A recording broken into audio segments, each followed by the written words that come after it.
Bonjour à tous, bienvenue à un nouvel épisode du podcast en ce moment avec une nouvelle invitée. C'est la première fois que tu viens sur mon podcast, je crois, Alexandrine, right? Je pense que oui. Avec une première, mon Dieu, bienvenue. Merci d'être là, c'est super apprécié. Alexandrine, fondatrice du Proud, qui est un gym à Trois-Rivières spécialisé dans la forme, la reconstruction corporelle au féminin. Ça fait combien d'années que tu as ouvert ça? Ça fait quand même un petit bout, right? On a ouvert automne 2020, fait que ça fait 4 ans et demi, ça va faire 5 ans à la fin d'été. Hey, c'est un excellent timing pour ouvrir un gym. Je dirais qu'avant les lockdowns de COVID, pareil, c'était un bon moment. Oui, c'est après la première vague. Nous autres, on s'est dit après la première vague de la pandémie, c'est une bonne idée d'ouvrir Il n'y avait plus de problème. On était supposé, on avait notre événement d'ouverture, je pense, le samedi, puis le jeudi, on refermait les gyms comme pour la deuxième fois, la deuxième vague, autrement dit. Fait que notre première année en 2020, on a été fermés pendant 6 mois. C'était le fun. Ouais, ça commence bien quand même. Puis il n'y a rien de plus simple qu'ouvrir un gym. Là. C'est vraiment, vraiment le fun et facile d'ouvrir un gym au début. Là. Tu devais capoter, man, ça devait être vraiment. C'était un sarcasme 100%. C'est vraiment bordélique d'ouvrir un gym. C'est vraiment, vraiment bordélique. Fait que ouais, très bien, je ne savais pas que. Parce que le Proud est aussi l'événement officiel, je peux-tu dire officiel, d'hébergement des barbecues et deadlifts. Des places parce qu'on fait chaque année. Fait c'est ça, mais ça pour dire, je savais pas qu'on est allé quand même une couple de fois, puis c'est quand même nice de savoir ça, je savais pas ça pendant tout. Aujourd'hui, on va avoir une couple de petites questions pour toi. La première, c'est, tu as ton gym, j'imagine que tu t'entraînais quand même depuis un petit bout avant d'ouvrir ton gym, right? Tu dirais que tu as commencé à t'entraîner quand à peu près? Mais je pense que j'ai toujours fait du sport. Tu sais, mettons, aussi loin je me rappelle, tu sais, le soccer avec le chandail écrit Timbits, là, mettons, ça date de loin, là, dans le sens qu'au secondaire, je faisais vraiment beaucoup de sport. Entraînement en salle, à proprement dit, je pense que c'est probablement secondaire 4, secondaire 5. Là, fait que ça fait quand même un petit bout. 2015, genre. 2015. Okay. Puis à partir de quand tu t'es dit, je veux être entraîneur ou tu as commencé comme trainer? J'ai commencé, dans le fond, le long story short, quand je suis arrivée au cégep, moi, je m'en allais en médecine dans ma tête. J'étais comme, ma mère est médecin, j'avais quand même des bonnes notes à l'école. Moi, je m'en vais en médecine, je m'arrive en sciences nat. Puis, j'avais jamais eu d'éthique de travail. Tu sais, comme quand tu n'as pas appris la rigueur académique, comment apprendre, comment faire des devoirs. Fait que j'ai vraiment frappé un mur en arrivant en sciences nat. J'ai fait une grosse dépression, puis j'ai pris, dans le fond, une session off, ma session d'hiver. Dans le fond, quand tu rentres au cégep, tu as une session d'automne, une session d'hiver. Puis, dans le fond, dans cette période-là, c'est mon médecin qui m'avait dit, il me semble que ça te ferait du bien de te réentraîner, de faire du sport, parce que j'avais arrêté de faire du sport à ce moment-là. Fait que là, j'ai recommencé à m'entraîner plus en salle, puis c'est un peu ça qui m'a comme sorti de cette période-là plus noire de ma vie. Ça m'a amené comme des petits défis, tu t'accomplis. C'est vraiment l'entraînement quand tu es dans une période où ça va pas bien, puis que tu lèves un petit peu plus lourd, tu te sens un petit peu plus endurante, ça t'amène quand même beaucoup une façon un peu de rebâtir ta confiance en toi. Puis c'est un an après que j'avais encore un petit peu moins de cours, puis ma mère m'a donné ma première formation de coaching. Elle voyait que c'était ça qui m'accrochait beaucoup, que ça m'a comme redonné le goût un peu de faire des projets, ouais, exactement, de m'accomplir. Fait que j'ai fait ma première formation de coaching avec Coach Export dans le temps 2016 peut-être. Puis c'est à ce moment-là que j'ai accroché, j'ai adoré, j'ai repris le cégep.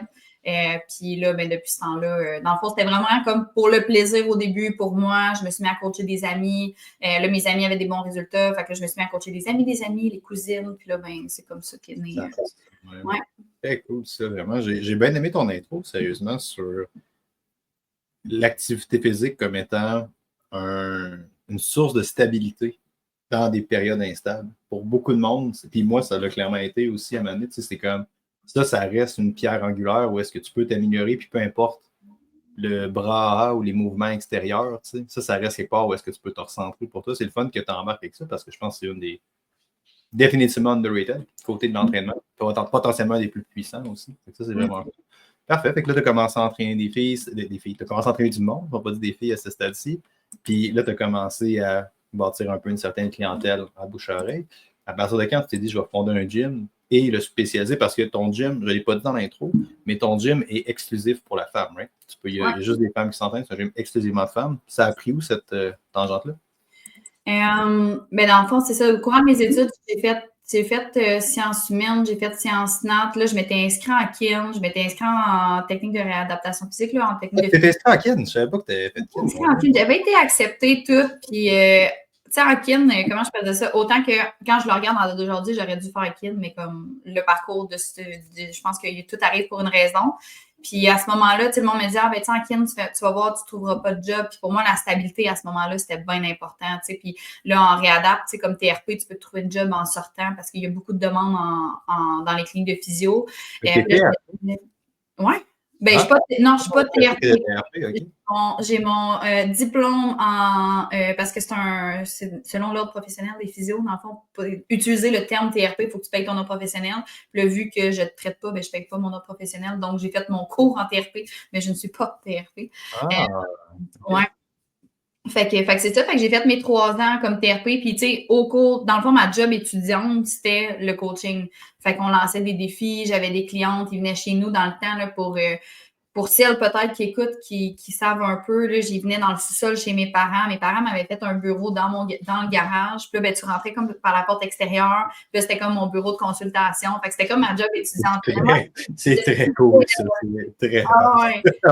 Moi, j'adorais ça. Là, j'étais chez nous, les filles venaient. C'était une ambiance super cosy. Je leur faisais des programmes, je leur montrais comment le faire. Ils allaient le faire au gym. Fait que c'était vraiment plus comme de cette façon-là. Puis c'était vraiment comme pendant mes études pour le plaisir. Là. C'était vraiment comme par passion. Puis après la pandémie, on dirait qu'on avait comme un besoin de reconnexion. On avait été tellement isolés pendant la période de la pandémie avec le confinement. Puis j'avais des clientes qui me disaient, tu pourrais-tu même m'entraîner dans un parc? On dirait que j'aimerais ça, qu'on se voit. Puis finalement, c'est comme ramasser une petite gang à s'entraîner dans des parcs après la pandémie. Puis là, quand il pleuvait, il fallait annuler les cours. Puis moi, je trouvais ça plate. Fait que là, je me suis dit, ben, je vais essayer de me trouver un endroit où on a un toit sur la tête pour s'entraîner, tu sais, comme ensemble. Là, dans le fond, il y avait un gym de préparation de hockey qui était là dans le temps, où est-ce qu'il est maintenant le studio. Fait que je louais un local là, mettons, les filles venaient s'entraîner, je les entraînais, là, j'avais quelques groupes dans la journée, j'allais faire mon école aussi dans la journée. Des fois, j'avais des cours le matin, j'allais à mes cours l'après-midi, puis je retournais entraîner le soir. Puis là, à un moment donné, là, les filles aimaient moins ça, qu'il y ait des gars, le fait qu'il y avait des joueurs de hockey, évidemment. Fait que là, ils aimaient moins ça, il y avait du bruit. Fait que je me suis dit, je vais louer le local à côté, puis je vais mettre du matériel dedans. Comme ça, je vais pouvoir entraîner mes clientes. Fait que c'est comme ça que le studio est né, autrement dit. Fait que, fait que ça s'est comme pas fait je me suis jamais dit, je vais être entrepreneur, puis je veux avoir une business. Ça s'est vraiment fait de comme, ben, c'est plate qu'il faut annuler les cours quand il pleut. Fait que ça serait le fun d'avoir un toit sur la tête. On va louer un local, puis on va se mettre un toit sur la tête, puis de fil en aiguille, j'ai vraiment adoré, puis je pensais vraiment pas faire carrière là-dedans, dans le sens où pendant mes études, je me disais, tu peux pas vivre de l'entraînement, j'avais beaucoup la croyance que tu pouvais pas en faire carrière, parce qu'il y en a beaucoup qui font ça temps partiel. J'avais beaucoup cette croyance-là, qu'on peut pas en vivre, que c'est plus de quoi justement de temps partiel. Fait que je m'étais dit, je vais faire ma TRP, puis je vais faire ça de fin de semaine pour le plaisir, puis finalement, aujourd'hui, c'est mon dada. C'est hot. C'est vraiment cool. Je te disais, c'est quand même une belle histoire. J'ai bien aimé ton closing un peu, qui est genre, on a parti le gym à cause que ça nous prenait un toit sur la tête pour donner nos cours. Puis je pense qu'il y a beaucoup de monde dans l'entraînement ou dans différentes sphères qui ont tendance à le voir de l'autre bord. C'est comme, qu'est-ce qu'il faut que je fasse? Mais t'es comme, souvent l'humain change par nécessité et non par désir. Règle générale. Puis c'est comme ça, surtout avec, j'ai l'impression, en tout cas, c'est peut-être moi qui va prendre une parenthèse qui n'est pas rapport, là, mais tu sais, avec tous les mouvements plus self-help, toutes ces affaires-là, il faut que tu trouves ta mission, il faut que tu trouves ta vocation. Puis ça devient quasiment anxiogène d'essayer de tracer ton chemin parce que tu es comme. Je pense que dans l'humanité, il n'y a jamais eu autant d'options, de différentes voies que tu peux prendre. Tu sais. Puis souvent, c'est ça, c'est juste que tu es en train d'avancer vers quelque chose, puis on est tellement basé sur qu'est-ce qui pourrait être ou les autres affaires qu'on ne regarde pas dans quelle direction on avance. Fait que je trouve ça nice un peu que c'est quelque chose de très naturel, un peu, qui s'est fait. Puis il y a de quoi de beau à ça, je pense. Puis là, ça fait quand même 4 ans que le studio roule. Fait que tu as eu le temps de rentrer. Vous avez un modèle qui est principalement basé sur des cours de groupe. Fait que, principalement, right? C'est pas mal des cours de groupe. Oui. Bien, nous autres, on appelle ça du semi-privé. Il faudrait retourner voir la vraie définition d'un semi-privé dans la norme de la chose, mais dans le sens que nous autres, on ne voulait pas, tu sais, ce qu'on a eu comme. Parce que ta parenthèse était très pertinente, là, dans le sens que moi, je pense que je suis une personne qui. Puis c'est en faisant justement, en faisant de la consultation, en faisant des recherches psycho, moi, je suis beaucoup une personne qui va réagir en fonction de ce qui est présenté devant moi, parce que quand je me mets à poser trop de questions, souvent, c'est là justement que ça crée de l'anxiété ou des remises en question. Puis, bref, tout ça pour dire que moi, les clientes me disent, tu sais, on n'a pas le goût d'être en gros groupe parce que souvent, c'est plus gênant, on n'a pas le même accompagnement du coach. Fait que nous autres, au début, c'était vraiment, tu sais, ça a toujours été vraiment des semi-privés. Fait qu'on va jusqu'à 10 personnes, mais ça arrive souvent que les filles sont 2, 3, 4, 5. Fait que là, comme ça, on a un encadrement qui est quand même assez personnalisé, mais qu'en même temps, il y a quand même l'ambiance d'être plusieurs et le rire et la musique qui va avec. Ouais. OK. Fait qu'il y a une espèce de semi-privé sous forme de cours, entre guillemets, avec un suivi à part, parce que vous avez un suivi aussi. Oui, exactement. Dans le fond, quand les filles commencent avec nous, nous autres, on fait tout le temps évaluation de départ, juste dans le but de prévenir justement le risque de blessure, parce que dans l'équipe, on est 7. Fait que, vu que c'est pas tout le temps les mêmes coachs, dans le sens que la personne qui s'entraîne avec nous ne s'entraîne pas tout le temps avec la même personne, fait qu'on s'assure quand même qu'il y a un éval personnalisé qui est fait pour être sûr de voir c'est quoi justement ses forces, ses faiblesses, y a-t-il des limitations, elle a-t-il des composantes de santé qui pourraient nous amener à modifier l'entraînement sur certains paramètres, comme mettons problème cardiaque, il y a des choses qu'on veut s'assurer qu'ils soient transmis à l'ensemble de l'équipe.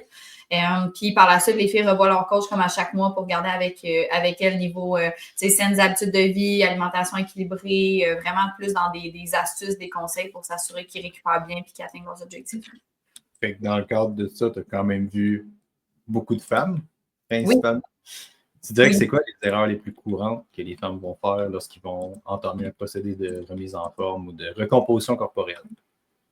Je pense qu'une des grosses erreurs, parce que ça dépend de comment on la catégorise. Ce que je veux dire par là, c'est que je pense qu'il y a des erreurs qui sont plus en lien avec, mettons, le mode de vie. Il y a des erreurs qui sont plus en lien avec l'entraînement. Parce qu'il y a beaucoup de croyances. Il y a tellement d'informations sur les réseaux sociaux maintenant que je pense que les gens sont vraiment perdus de comme, OK, mais c'est quoi la bonne affaire? Mais la réalité de la chose, c'est qu'il n'y a pas de bonne affaire. La bonne affaire, ça va être celle que tu vas être capable de maintenir sur le long terme, qui va être bonne pour ta santé, puis qui va être soutenable du moins pour toi, puis que tu vas faire avec plaisir. Fait que je pense que c'est tout le temps, une des erreurs que je vois du moins, c'est vraiment d'essayer de trouver une formule qui est parfaite.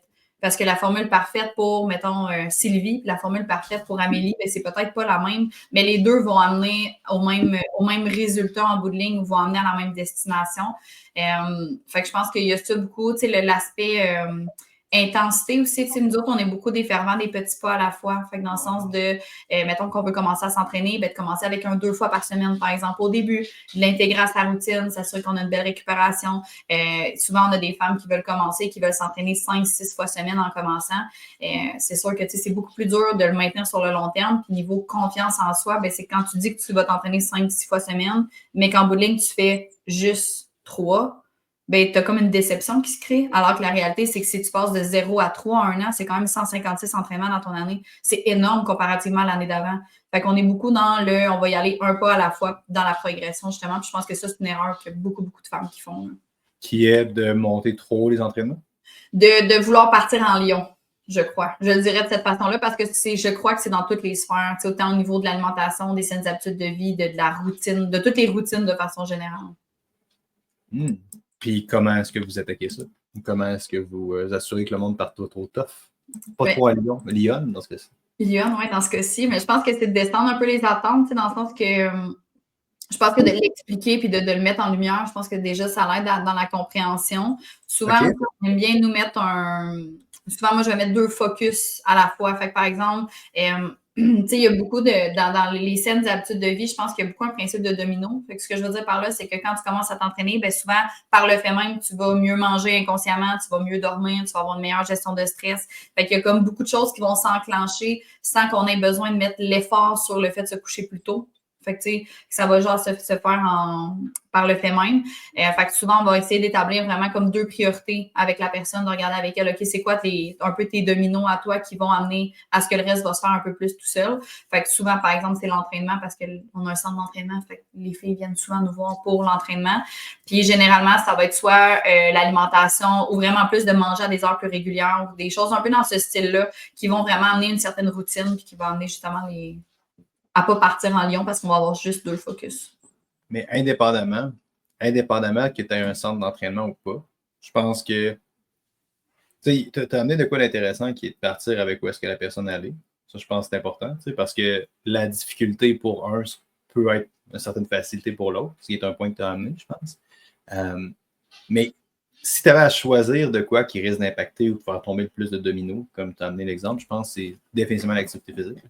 Si tu veux impacter ton alimentation, ta santé physique ou ta composition corporelle ou ton stress, réalistiquement, c'est la seule affaire qui va jouer sur tous ces trucs-là en même temps. Peut-être l'alimentation jusqu'à un certain point, mais à un degré potentiellement plus faible aussi.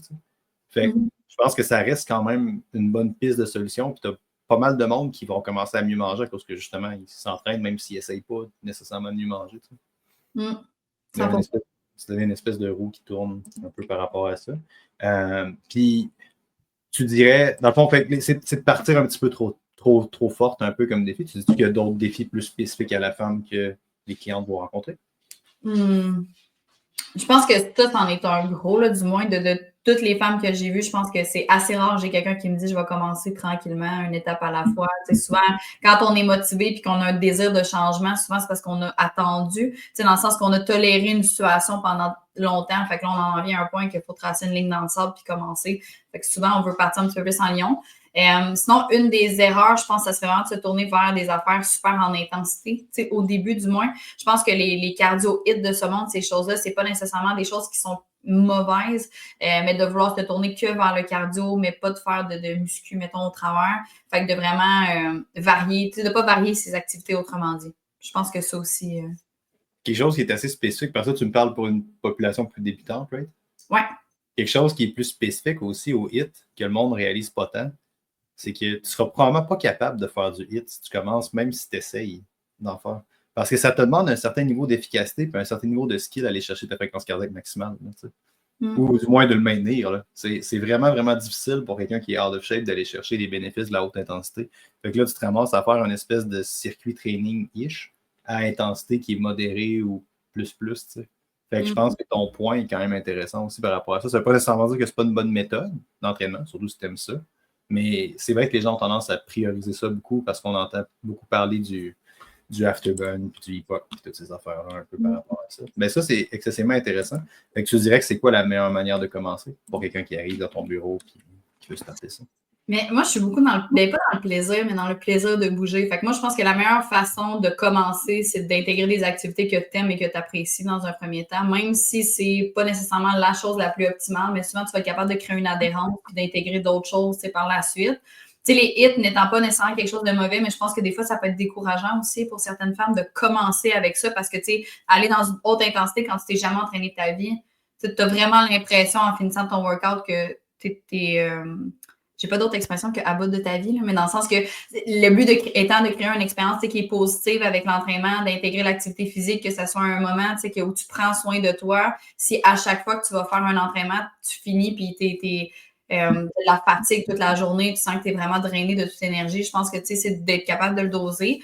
Mais la meilleure méthode, moi, je pense que c'est ça, c'est de commencer un petit peu à la fois puis d'y aller vraiment avec des activités qu'on va aimer, de trouver, ça peut être 2 entraînements semaine avec du ski de fond puis du vélo, dans le sens que le but, ça va être juste de commencer de bouger, d'aller dans quelque chose qu'on va être capable d'adhérer puis de maintenir sur le long terme. Tu sais quoi, dans la littérature scientifique, peut-être pas mais dans les meilleurs prédicteurs de si quelqu'un va, une fois que quelqu'un a commencé ou initié une activité physique, si la personne elle va rester active. C'est quoi un des meilleurs prédicteurs qu'on utilise? Non, mais je m'en doute, mais non, je ne me serais pas. Ben, qu'est-ce que tu doutes? Moi, j'aurais eu tendance à penser l'appréciation. Je me rappelle, j'avais déjà lu le... Exactement ça. Je ne sais pas à quel point c'est l'appréciation directe, mais c'est le niveau de confiance perçue que la personne a via son activité physique. À savoir, est-ce que ta personne elle se trouve à chier ou pas? C'est vraiment, vraiment quelque chose de vraiment important. C'est tu bâtis la relation de confiance ou la perception de compétence que la personne a là dans l'activité physique. Tu es une débutante. C'est sûr que tu n'es pas compétente. Mais tu te sens-tu mauvaise ou pas? Puis si tu finis après ta vie, puis tu finis à bout de ta vie, comme tu as dit tantôt, c'est pas quelque chose que tu as tendance à développer parce que ton raisonnement, c'est probablement mon Dieu, je suis donc bien fucking out of shit. Et là, tu t'en vas justement sur un des plus gros prédicteurs. Fait que j'ai adoré tout avec ça, littéralement, parce que c'est définitivement quelque chose que le monde ne conceptualise pas ou n'envisage pas dans les interventions de remise en forme. Fait que c'est bien que vous l'ayez mis au cœur de vos interventions, définitivement. Je pense qu'avec l'aspect plus musculaire de la chose, il y a une possibilité que c'est plus facile à adapter, autrement dit, dans le sens qu'un hit, c'est un rythme de cours qui est rapide. Là, dans une animation de cours, c'est un rythme de cours qui est rapide. Si la personne ne connaît pas le nom des mouvements, elle ne connaît pas ses charges, elle ne connaît pas les mouvements, comment bouger, bien, c'est que ça fait beaucoup de choses à apprendre pour un rythme qui est rapide, tandis que quand on se tourne vers quelque chose qui est plus en lien avec, mettons, la muscu ou un mouvement à la fois fragmenté ou des mini-circuits de 3 au pire, dans le sens qu'il n'y a pas 17 exercices sur un tableau, je pense que ça permet aussi d'une certaine façon d'y aller une étape à la fois. Fait que de maîtriser, par exemple, mettons, je dis maîtriser un squat, on s'entend que maîtriser un squat, c'est tout qu'un défi, mais mettons, au moins maîtriser un squat avec, par exemple, des petits poids, même le poids du corps, tandis que la personne qui est plus avancée, ben, elle, si elle a envie de squatter justement une charge qui est beaucoup plus élevée, ben, ça nous permet de plus facilement adapter selon le niveau des différentes participantes, autrement dit. Tu connais-tu Simon Hamto? Non, ça me dit rien. OK. C'est un de mes amis qui est. Moi, je le décris tout le temps comme étant le dieu de la calisthénie au Québec. Fait que c'est comme un des meilleurs coachs d'entraînement au poids du corps au Québec, là, vraiment. Puis j'avais un podcast avec Simon qui me parlait essentiellement de comment développer des progressions bodyweight jusqu'à l'ultime limite, mettons. Fait que, tu sais, c'est quelque chose qui est définitivement, que j'ai pas les compétences pour ça, mais tu sais, c'est quelque chose qui est sous-estimé aussi, l'entraînement. Tu me disais juste avec le poids du corps, tu peux aller vraiment loin. Juste le poids du corps, tu connais les affaires, puis c'est quelque chose qu'on a tendance à aller un petit peu trop vite, tu sais, par rapport à ça. Ça devient beaucoup plus sexy de faire un clean and jerk que d'apprendre à faire un tirage qui fait un peu de sens, puis tout avec ton propre bodyweight, mais c'est quelque chose qu'il va falloir que tu réapprennes anyway, je pense. Même si tu ne fais pas ça, tu sais. Fait que ton point est quand même intéressant là, par rapport à ça.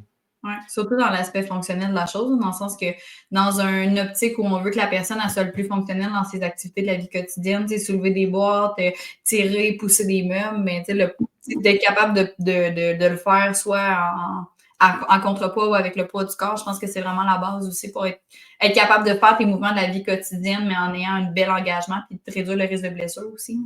C'est clair. C'est clair.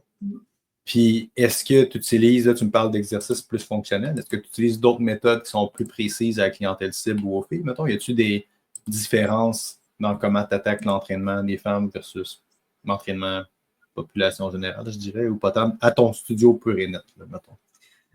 Oui, bien, tu sais, c'est sûr qu'il y a une différence entre le corps de la femme et le corps de l'homme. C'est un gros débat, on dirait, ces réseaux sociaux ces temps-ci, mais ça reste que biologiquement, on n'est pas fait de la même façon.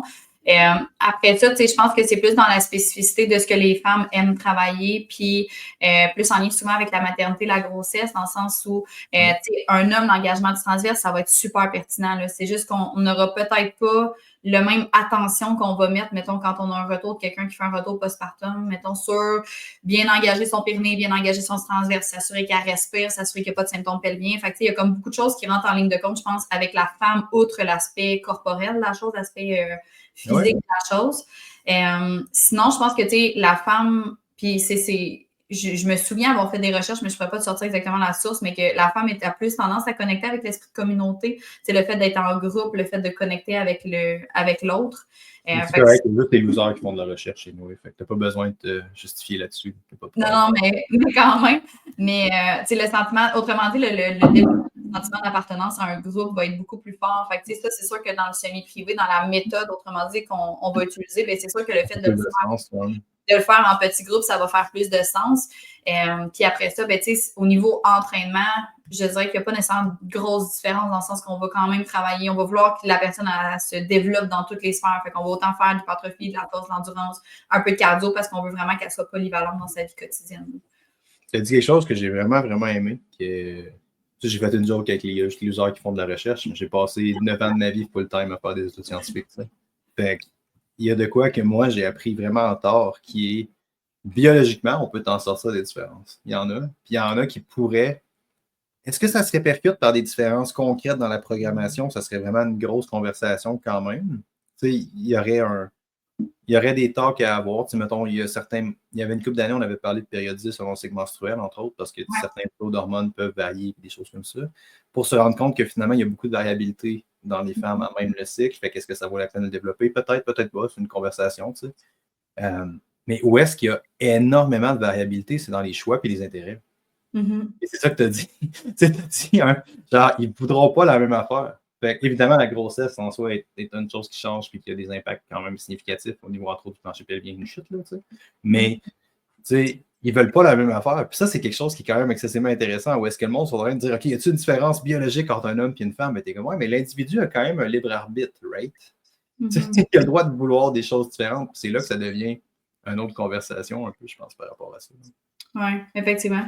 Non, totalement. Puis, tu sais, Je veux dire, c'est sûr que si on avait des hommes dans notre clientèle, probablement que la planification de la semaine, elle serait différente. Mais tu sais, nous autres, on a un vendredi chess, mais on entraîne des femmes, puis on a un vendredi. Ah ouais, ça c'est charmant. Dans le sens, chest, bras et autres muscles restants de la semaine, on l'appelle ça comme ça, parce que c'est tous les muscles que les femmes ont moins envie de travailler, mais qui sont tout aussi importants dans un équilibre. Mais tu sais, comme un jeudi, on va travailler plus chaîne postérieure, tu sais, bas du corps, fait plus fessiers, ischio. Fait que tu sais, c'est sûr que ça, c'est des cours que je veux pas quand on leur dit c'est la journée fessier. Il y a plus de monde dans la journée. C'est l'achalandage, cette journée-là. On aime pas la journée fessier. J'en ai qui viennent une fois semaine à la journée fessier. On leur dit de pas faire ça, mais regarde, ils sont.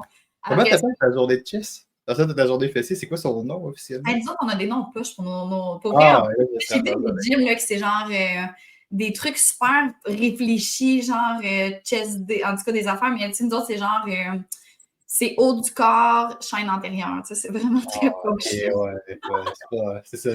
Moi, ma passion du moment, c'est. Ben, pas ma passion du moment. En fait, oui, pas mal ma passion du moment. C'est je finis le training de quelqu'un, puis après ça, je mets énormément de temps. Genre, réalistiquement, c'est pas responsable à donner un nom au workout. Puis à mettre une joke dedans. Puis souvent, j'ouvre ChatGPT pour sortir plein de suggestions. Puis je me fais vraiment, vraiment rire par rapport à ça, je te dirais. Fait que, anyway, ça pour dire que j'étais curieux du nom que tu aurais utilisé. Mais le point. Ça serait pas une mauvaise idée, par exemple. Mais je sais que Catherine, qui travaille avec moi, elle a donné des petits noms comme cute, comme pour le tableau, mais tu sais, on les met pas sur les réseaux sociaux, on ne met pas ça nulle part. Mais tu sais, le lundi, c'est bas du corps, focus plus chaîne antérieure. Fait qu'on travaille majoritairement les quads, puis elle appelle ça quad kill. Quad kill, c'est bon. Hein. Quad kill, c'est vraiment, vraiment bien, là, je te dirais. Comme, bon, ma variante du moment, c'est God Save Us From. Fait que c'est, mettons, Arm Day ou de genre de Leg Day.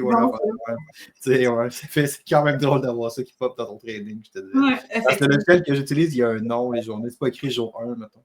Okay. Je peux donner des noms de même, mais c'est hautement irresponsable. Mais c'est une autre conversation. Je me divertis quand même pas mal là-dedans.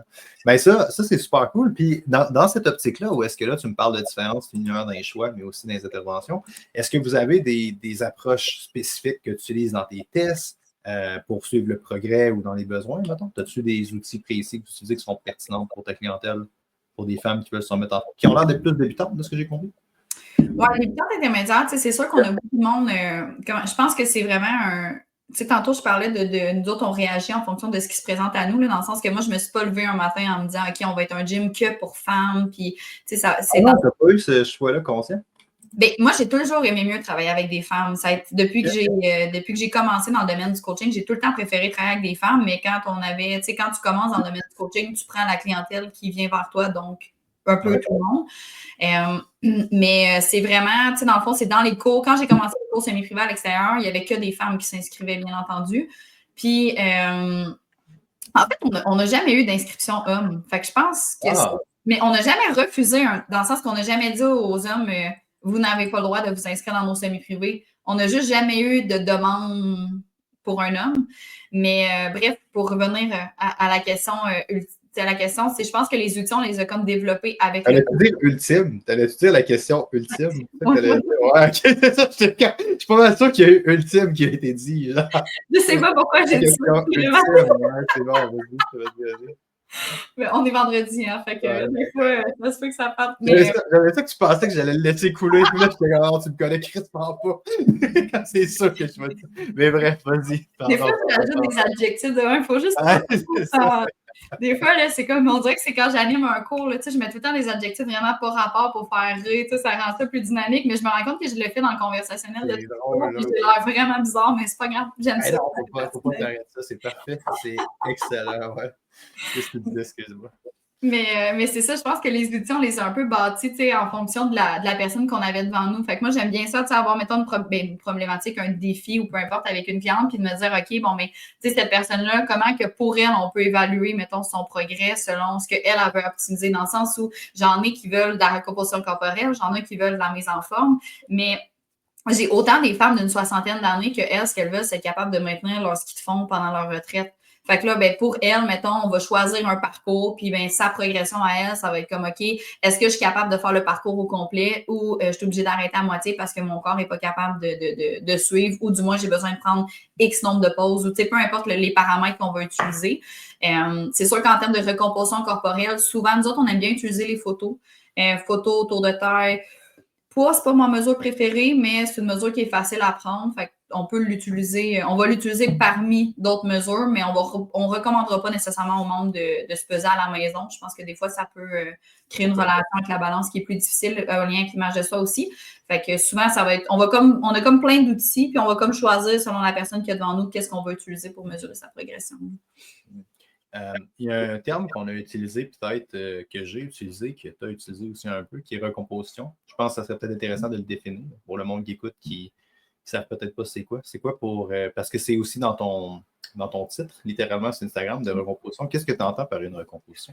Oui, pour nous, une recomposition corporelle, parce que c'est un peu comme on avait parlé lors de la formation. Dans le fond, il y a certaines personnes dans le domaine, mettons, de l'entraînement qui vont faire des phases de perte de gras, des phases de prise de masse, puis ils vont vraiment alterner ces phases-là. Dans une optique où moi, je crois vraiment à un parcours qui est linéaire, autrement dit, dans le sens qu'on va intégrer des habitudes de vie de façon progressive. Bien, ce qu'on a remarqué chez nos clientes qui voulaient initialement perdre du gras, c'est qu'il y avait une recomposition corporelle beaucoup qui se faisait. Donc, l'intégration de l'entraînement puis de changer un peu le mode de vie amenait à ce que la personne bâtissait du muscle, mais à l'éliminer aussi de la masse adipeuse, donc elle perdait de la masse adipeuse. Ce qui faisait qu'on était capable de perdre du muscle et de gagner, de perdre de la masse adipeuse et de gagner de la masse musculaire relativement en même temps, autrement dit. Fait que c'est ça une recomposition. C'est une perte de prise de poids. Une prise de masse musculaire en même temps qu'une perte de gras. Exactement. Super. Puis, est-ce que tu as des variantes dans l'intervention même pour favoriser ça? Est-ce que vous faites des choses différentes un peu pour pousser un petit peu plus vers ça?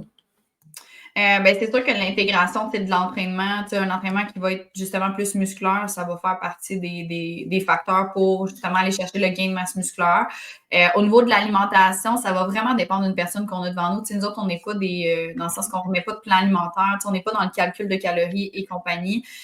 Ceci étant dit, souvent, on va vraiment augmenter un peu l'apport en protéines pour optimiser justement la récupération, mieux réguler aussi souvent la faim et les rages de sucre. Fait que ça va nous permettre comme de rebalancer un peu l'alimentation. Fait qu'on va souvent, ça va être un léger déficit calorique avec justement une alimentation qui va être plus saine, puis des paramètres d'entraînement, autrement dit. C'est exactement ça dans la composition, en fait.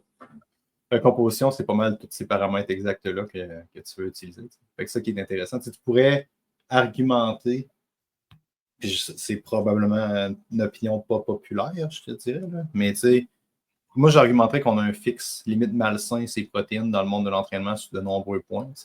Comme, à chaque année, tu avais probablement entendu parler de la recommandation d'1 gramme par livre de poids de corps. Ouais. Elle a déjà été à 1,2, 1,4. Il y a quelques années, elle a descendu à 1. Et après ça, elle continue de descendre à 0,8, à tel point qu'il y a des études là qui montent 0,6.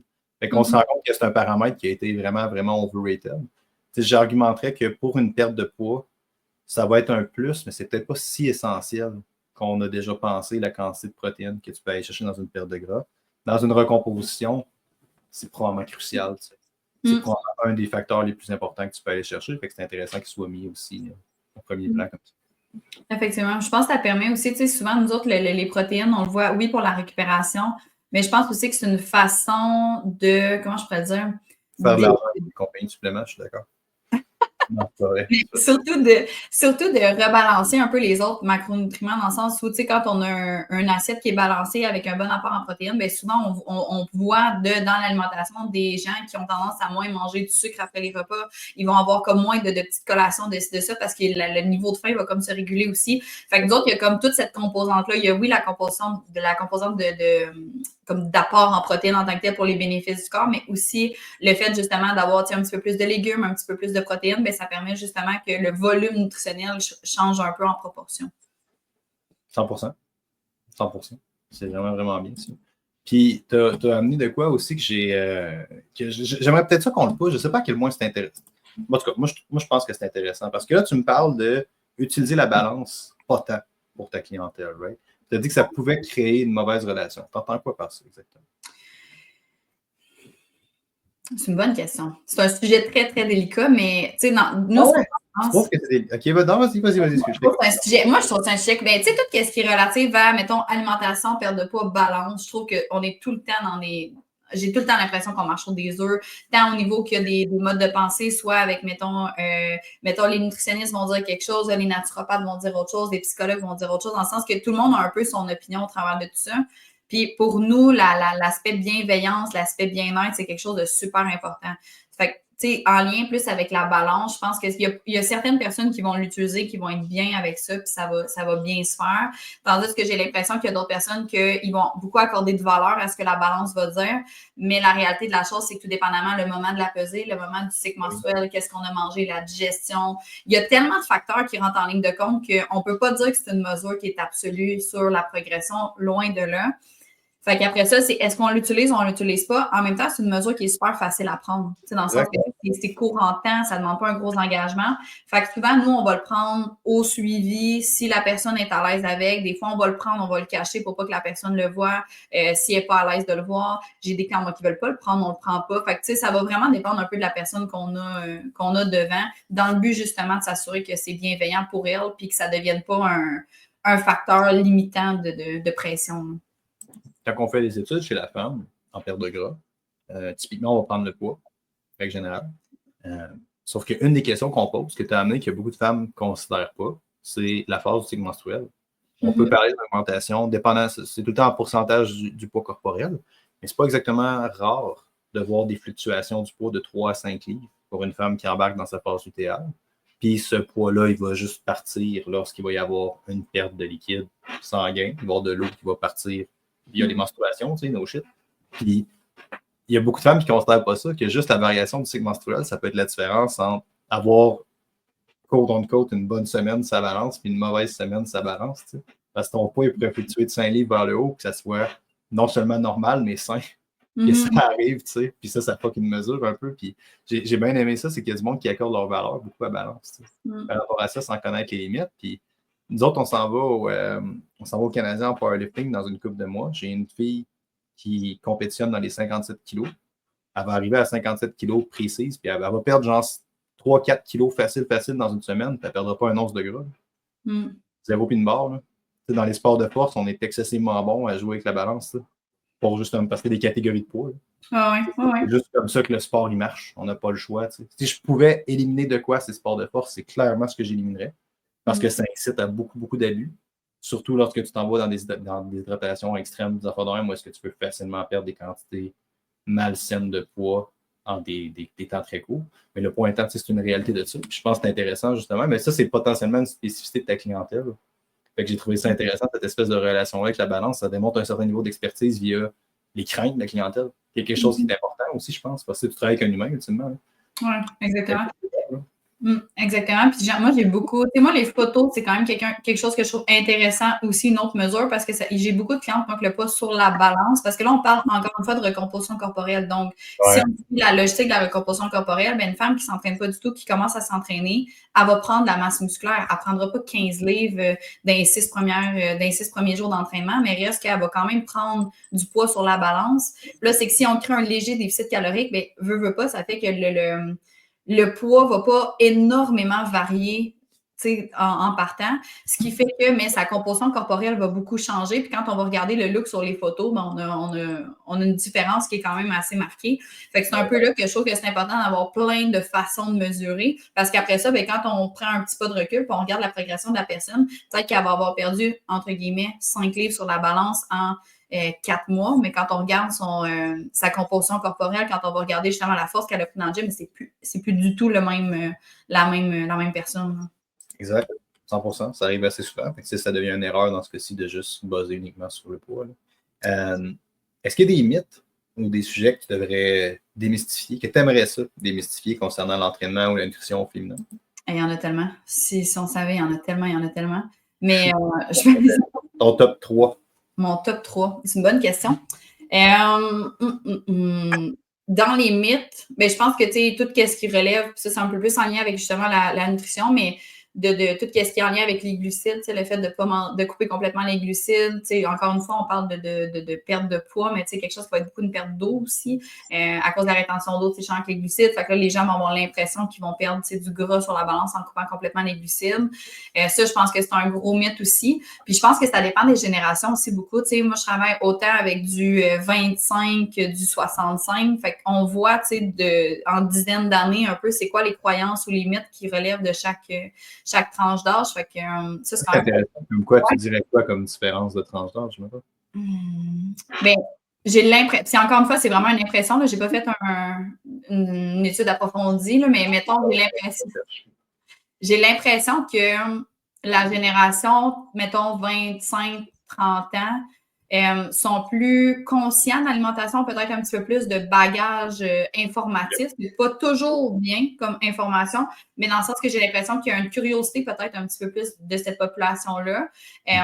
Je pense que les 50 ans, mettons, je pense à ma mère, là, qui est comme fin cinquantaine, j'ai l'impression que c'est une génération qui était beaucoup dans les régimes. Tu sais, je pense qu'il était beaucoup régime yo-yo, on and off, jus de céleri, les sachets de protéines, là, tu sais, les collations uniquement aux protéines. Tu sais, toutes ces choses-là, ils ont vécu beaucoup ça. Puis je pense que c'était beaucoup de... Je ne vais pas dire nécessairement de désinformation, mais tu sais qu'il y a eu tellement de modes dans ces années-là que ça les a vraiment impactés beaucoup. Il y a vraiment un désir aussi assez fort de la perte de poids, je pense, dans ces âges-là, plus que dans la génération 25-35. Je pense que c'est plus axé sur la santé, mais je ne veux pas dire évidemment que les femmes dans la tranche 50-60 ne veulent pas mettre de l'avant leur santé, mais je pense que la conscience de la santé est peut-être différente du moins. C'est ce que j'observerais. Fait qu'en lien avec les mythes, je pense que c'est ça. Je pense que ça dépend de l'âge aussi. Je pense que les glucides, ça va être beaucoup, tu sais, un 40 ans en montant. Je pense que la génération plus aujourd'hui, c'est mis de l'avant que justement, il faut avoir une alimentation qui est équilibrée, pas supprimer un groupe d'aliments, tu sais, de son alimentation. Ouais. Ben, c'est un bon recap. Tu as mis beaucoup de trucs anecdotiques ensemble que j'ai observé aussi, mais que je n'ai jamais mis dans une ligne cohérente. Ouais. J'ai ton idée, d'expliquer selon mes groupes d'âge. Mais c'est intéressant. C'est vrai qu'il y a eu des. Je pense que ce qui a varié, c'est qu'il y a eu un certain niveau d'engouement via l'entraînement de notre génération. Tu as quel âge, toi? J'ai 27. OK, on n'est pas dans la même catégorie d'âge. Non, c'est ça. Mais 38 ans, moi, là, on n'est pas là-dedans. Mais j'ai pas 38 ans, c'est une blague. Mais là, non. Mais dans le fond, je pense qu'il y a une différence au niveau de l'engouement. Puis ça explique forcément d'avoir différentes informations, d'avoir quelque chose d'un peu plus éclairé via ça. Puis c'est vrai qu'il y a eu beaucoup d'affaires de low carb et de diète de protéines un peu. Super ça. Ouais. Quels sont les obstacles? Puis là, à moins rapport avec l'entraînement, mais j'ose penser qu'il est intéressant. Est-ce que tu dirais qu'il y a des obstacles spécifiques que tu rencontres en tant que femme entrepreneur dans l'industrie du fitness? Ah, ça, c'est un autre sujet qu'on pourrait parler longtemps. Mais moi, j'ose croire que oui. Je pense que l'entraînement est encore un domaine qui est plus masculinisé, là, qui est plus masculin aussi. Quand on regarde les proportions de femmes qui détiennent des gyms vs les hommes, je serais curieuse de connaître la statistique. Tu sais, je pense qu'il y a beaucoup plus de... Je pense que c'est un domaine qui est encore plus d'hommes, qui tend à changer. Je pense que ça tend à aller vers quelque chose qui est plus égal. Ouais, je pense qu'il y a... Comment je peux dire ça? Non, j'allais dire la distribution n'est pas la même. Est-ce qu'il y a des obstacles supplémentaires ou différents que tu rencontres, mettons? Mais je pense qu'il y en a dans le domaine de l'entrepreneuriat tout court, là, puis ça reste que c'est un gros débat de société. Là. Mais tu sais, quand on arrive, c'est aussi niaiseux que moi et mon conjoint, on regarde pour éventuellement avoir des enfants dans les prochaines années. Mais tu sais, comme entrepreneur, c'est un défi parce que ça reste que, mettons, je vais avoir un 9 mois de grossesse, plus le temps après, justement, de récupération, le temps que ton enfant est jeune. Fait qu'on calcule, là, mettons que je mets ça, puis je suis pas mère, là, fait que c'est sûr que je le sais pas encore, mais mettons que je calcule que j'ai un 2 ans que, comme entrepreneur, j'ai un focus qui est différent. Fait que c'est sûr que ça l'amène un obstacle parce que cette période-là où je suis pas à 100% dans mon entreprise, ben quand on regarde plus mettons qu'on prend un homme qui a un gym exactement comme le mien, mais qui n'a pas l'aspect maternité de la chose, c'est sûr que c'est complètement différent. Fait que je pense qu'il y a un obstacle plus en lien, entrepreneurial de la chose aussi. Dans le domaine en soi, niveau formation et tout, je pourrais pas dire, honnêtement, je suis pas assez plongée ou connaissante là-dedans pour me prononcer. Là. Définitivement. Moi, on est un peu dans cette situation-là, nous autres aussi. Là. Puis moi, je suis pas... J'espère pas tomber enceinte, je t'avoue. Ça serait quand même une source d'anxiété quand même assez significative en ce moment. Puis juste l'absence parentale, c'est un truc qui est en arrière-plan beaucoup. Ou est-ce que tu es comme, c'est un domaine où est-ce que tu es tout le temps base out essentiellement, tu es tout le temps dedans. Fait que c'est définitivement une source de concern qui serait probablement plus grand pour la femme. Je pense que c'est un truc très logique. Si je peux me permettre, peut-être une finition un peu par rapport à ça. Le phénomène que tu me décris peut aussi être 100% de force. à savoir que oui, tu vas devoir prendre un retrait, mais ça te permet de développer plus d'expertise parce on en parlait, mettons, avec Simon tantôt, parce que dans le fond, le podcast avec Simon, j'en enregistrais juste tantôt, puis Simon, il disait qu'il a développé différentes, parce qu'en fait, il faut pas qu'il est devenu parent aussi, puis il a comme arrêté de faire des figures, il fait des figures mondiales de calisthenics. C'est quoi une planche gymnastique, essentiellement? Non, ça me dit rien. Tu tiens juste sur tes mains, puis tu pousses tellement fort dans tes mains que tes pieds lèvent dans le sol. OK. Tu es en position push-up, mais tes pieds ne touchent pas à terre. Okay. Tu tiens tout ton body weight dans tes mains comme ça, puis tu tiens comme ça. Mettons, c'est comme gymnastique de niveau mondial. Puis Simon, il a fait beaucoup de figures comme ça. Puis là, avec sa parentalité, ben là, ça l'a. C'est un terme, parentalité. Avec le fait qu'il est devenu parent, mettons, ça a forcé son entraînement à devenir plus sur le step back ou sur le back burner un peu. Puis il parlait de ça. T'sais. Puis il amenait un peu cette vision-là qu'il faut que tu back up un peu, puis tout, mais que ça a permis d'expérimenter différents types d'entraînement. Qui fait qu'à ce moment, il donne ça à sa clientèle, puis il est meilleur comme coach carrément. À cause qu'il a vécu un peu plus ça, tu sais. Puis là, ça fait qu'il est meilleur pour encadrer les parents. C'est 100% quelque chose qui peut t'arriver avec les mères. Fait que, tu vois, parce que là, on en parle, puis je pense qu'en tant que coach ou en tant qu'entraîneur avec une formation, on a une certaine expertise quand même via ça. Mais l'avoir vécu, c'est une autre affaire, tu sais. Tant l'affaire des affaires qu'au niveau de l'entraînement, je pense. Oui, effectivement. Je pense qu'il y a de la valeur à l'apprendre de façon théorique, mais je pense que tant que tu ne l'as pas vécu, tu peux être super empathique, mais de là dire que tu comprends la situation puis que tu as réellement des trucs que tu peux mettre, que tu peux donner du moins qui s'appliquent au quotidien. Ce qui va être un avantage hors du commun pour toi que moi, je ne pourrais jamais avoir puis que pas grand monde d'autres peuvent avoir parce que justement, des femmes entrepreneurs, il n'y en a pas tant que ça. Des femmes entrepreneurs dans le monde du fitness, il n'y en a pas tant que ça. Non. C'est une source d'anxiété qui peut facilement devenir une source de puissance assez intense. Oui, effectivement. Hey, merci beaucoup d'avoir été là, Alexandrine. C'est super apprécié. J'ai bien aimé comment tu as fait le tour. Tu as parlé beaucoup de ton background et comment ça t'a amené justement à faire l'encadrement de femmes, à avoir un peu. Tu as donné des trucs concrets et des différences dans l'entraînement, dans l'alimentation, en termes de ne pas partir en lionne, qui est probablement quelque chose qui est assez typique à faire. Moi aussi, je pense, de la manière dont tu l'as dit. Tu as donné beaucoup de petits trucs concrets par rapport à ça. Mais je pense que tu as permis d'amener une vision aussi de c'est quoi littéralement être une femme qui s'entraîne un peu, puis toutes ces spécificités-là. Puis ça, c'est quelque chose d'excessivement intéressant, je te dirais, qui t'a amené, que j'ai bien apprécié. Si jamais les gens merci beaucoup d'avoir été là. Si jamais les gens ont des questions pour toi ou désirent en savoir plus sur ton gym, où est-ce qu'ils peuvent te trouver? Sur les réseaux sociaux, sur le Studio Proud, je pense que c'est le Studio Proud barre en bas. Sinon, on a aussi un site web là, qui est le studioproud.ca, où est-ce qu'on peut voir les informations, les différents cours et les différents services. Perfect, ça. Merci énormément d'avoir été là.